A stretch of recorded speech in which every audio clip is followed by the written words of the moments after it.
Hi parents, my name is Howard Cam and I am the IET Core Tech, Information Technology, and STEM Capstone teacher here at Roosevelt High School. If you're students in my class in year number 1, the core class, you're going to learn how to code in HTML, CSS, Python, Arduino, and we'll work on some basic electronics as well.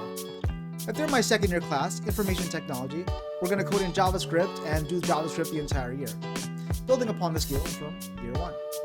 And if they're my capstone class, we're going to take both of those years that they were already in my class and run more code and learn different things at their own pace. So it's more of a self-directed class, ending up in a capstone project at the end of the year.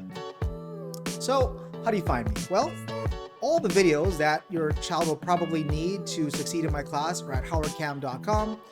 And if you want to email me, you can email me at howard.cam@k12.hi.us. So if you're already connected to the Google Classroom, great.